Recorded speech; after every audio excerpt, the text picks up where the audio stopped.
Already. Now, a mile or a million miles will feel the same if you can't cross them.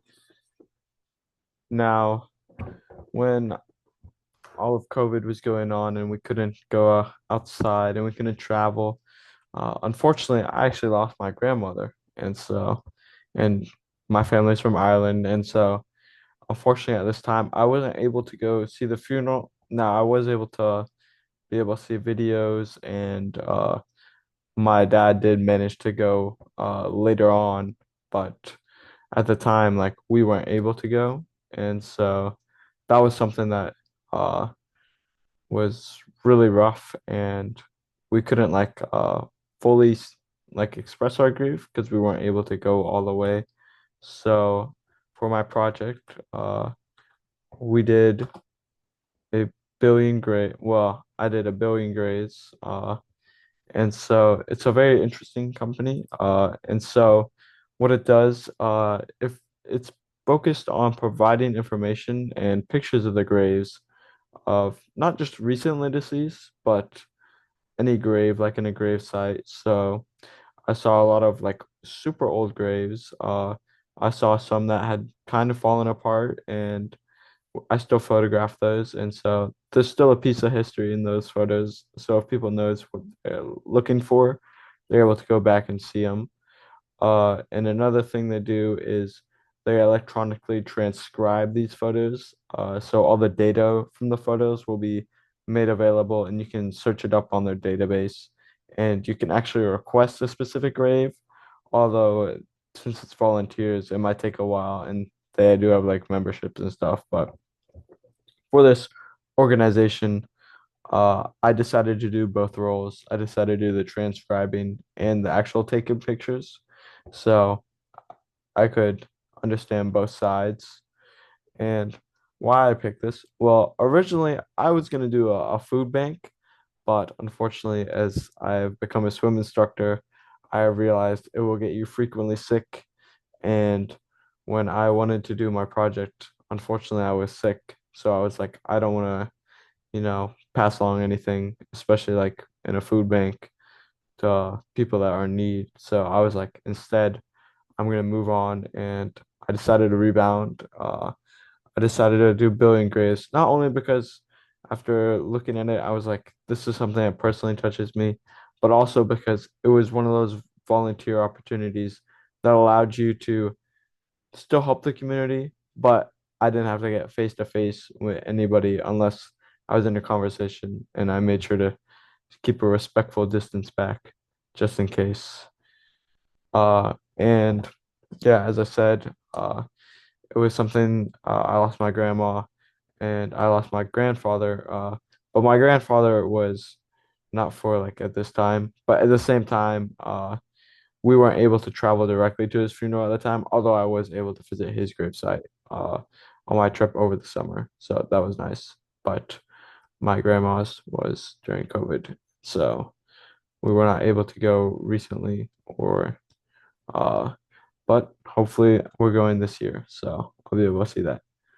But yes, that's why this project holds a very dear place in my heart. But what I did transcribing, I know some of you might have heard about it. It's actually not too complicated. Basically, it was there was the grave. You would make sure that the image was clear. You would get their name, the family name. You would get any like relevant like a lot of people like to write slogans or well not slogans. They call them epiphanies, which is like touching quotes like in memory of my loving father or pops or there was a lot of interesting different ways people put stuff, but mainly like your main sentence to describe the person. And then you could also put military. There's some really cool graves that I photographed. I'll have some examples in just a couple slides. And the environment, well, obviously for this, it was at your house. You could do it at a cafe, a library, but it was very comfortable in the sense that you pick the environment. You wouldn't be able to do this on your phone. You would need a computer, but there's a lot of access to those at libraries, so I'm sure you could do it there. I had a cup of hot chocolate, uh, kept the heater on. It was nice and warm. Not so much when you're at the gravesite, but we'll get to that. Gathering photos. First off, I would say I enjoyed this more than the transcribing in terms of the community service because it felt like I was doing more. Although I know like the transcribing is just as important, but it always feels better when you're out there doing stuff, even though it's like the small things like the transcribing that can help the most. But yes, obviously the environment is a grave site. I will say one thing I tried to do for this project, I tried not to just go to like the biggest grave, which is like Kennesaw, like in the Kennesaw City Center, and like they have like the Kennesaw Cemetery.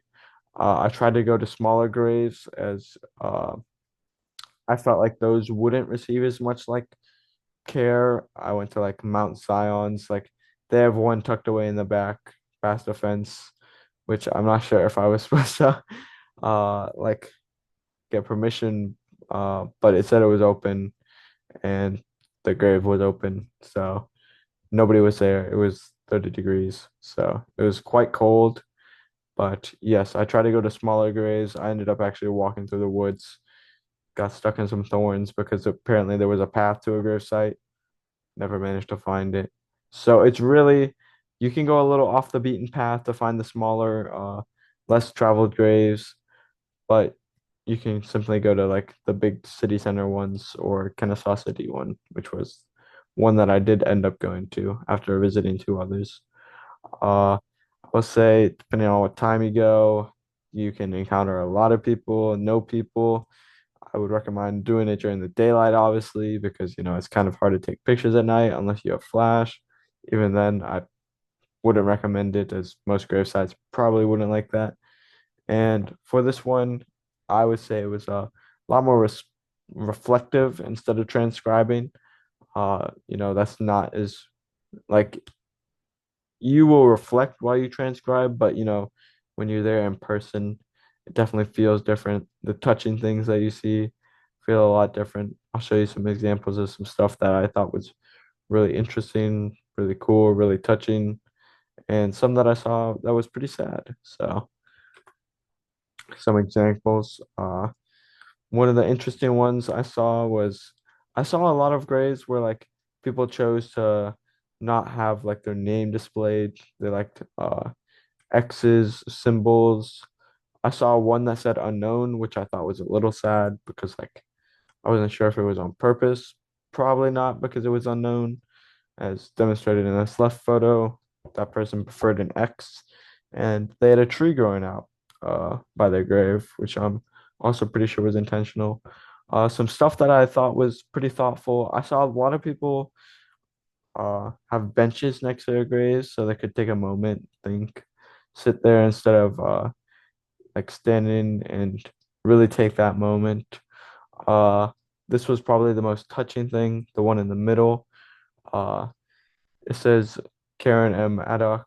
Uh, Now, obviously, if you look at the dates, this person was obviously a very young person. They didn't make it past a year, but and whoever probably most likely a family member had recently been to this grave. They actually left in the photo you can see that's actually half of a cake, and I thought that was really touching. And yeah, I took a moment for that one. So uh, and then the two to the right, those are ones that I really enjoyed as I thought they were quite interesting and you could really tell what kind of person that person was. As you can see, there's a picture. They have some symbols, and uh, they're a Dallas Cowboys fan, which, as a Falcons fan, you know what? Uh, I respect their decision, and I'm sure they were a lovely person. So, and this one on the far right, you can tell that this person was a badass because you can't quite see it in the photo, but I remember it because I was like, that's really cool. All this text on the bottom, like on this bottom piece right here, that's all of their combat deployments. And as you can see, they did quite a lot of combat deployments. So They were quite the soldier. So yes, and I saw a lot of soldiers' graves, a lot of flags. Those were very touching. So I have a friend in the military, so I am very respectful for the army when they do. Why you would like to do this? Why you would like to do this class? It's a lot of self-reflection. This class is really what you make of it, and it's community driven. So if you're interacting with the class, group me, messages, discussion boards, it's not going to feel like an online class as much. And why you will want to do this project? It's really what you make of it. I mean, I know some people probably didn't decide to like explore as much, or I mean really embrace it. But I mean like this project, like I really felt like it touched a place in my heart, and I'm glad I did it. And uh yeah, and since the project is spread out over the semester, you're able to help the community at your own pace. Although I preferred doing my project in uh like boom, 5 hours, boom, next 5 hours. But teach their own. And the community issues that Billion Graves described and fixed is, there's a lot of people that aren't able to make it to that final moment uh, when someone's buried, and there can be a lot of reasons why. I know time, money, traveling's expensive, uh, even being able to travel, sometimes we aren't, especially depending on where the person is. A lot of medical conditions, like some people can't get on planes, some people can't travel at all, and some people need constant care, and they have to weigh whether their health is worth risking. And sometimes the distance is too far or it's too dangerous. And Billion Grace prescribes a solution to that. It allows someone to uh, see that grave, see it updated. You can see a little around the grave. It's not like a Google Maps where you can like twirl around it, but you can see the info, you can see any final messages, and it can be really touching. And the community that this project helps, it's not just limited to one demographic or one region. I mean, when I first started using Building Graves, I got a picture of a grave from China, and I had to change my transcription thing because I was like, I don't understand Chinese. And also, that's one thing the website will show you. It will show you where the picture is from. So you will have like, I saw like some from Florida, Missouri. I like it's all over. You just set the settings onto what languages, and you can set it on where you want it to be. But I didn't limit it on that. I just said English only. And the community, yeah, it's basically everyone worldwide, as I mentioned, like there's no limit on it. Everyone loses someone at some point, and yeah, everyone would like to see a photo, or even if you were at that funeral, sometimes it's nice to be able to pull up a photo if you weren't able to, or if in that moment you didn't take one. And yeah, the impact from rebounding from my initial idea, I'm actually really glad I did this one instead. You know, uh, it made me really think, there's a lot of small gestures I saw around the grave. Like, I showed you some of my favorite photos. I mean, there was a lot more that I liked. I mean, there was a small toy truck that I saw on one grave that was really touching. Uh, my favorite grave, and probably one that I would like to replicate. I saw one with a keyboard, and I thought that was really touching, and it spelled out "I love you, Pops." And you could tell the guy was a gamer. And as a person that plays video games, I thought that grave was really cool. And it showed that the small moments and the small things were really that a small gesture, such as leaving like half of a cake. Someone might not think that means that much, but I could tell that that really meant something to someone. So, and I'm sure, uh, as some people would agree that, being able to see these photos would mean something to them. Uh, right now, on my Billion Graves this like website, like they give you an account. It says I've helped 5 people. I'm sure that number will grow as I've transcribed a lot and, took a lot of photos as I'm going to show in my evidence. But yeah, I mean, the small things that count and they can have a lot of impact to somebody. So, and they had some impact on me too. I was really touched. So, yeah.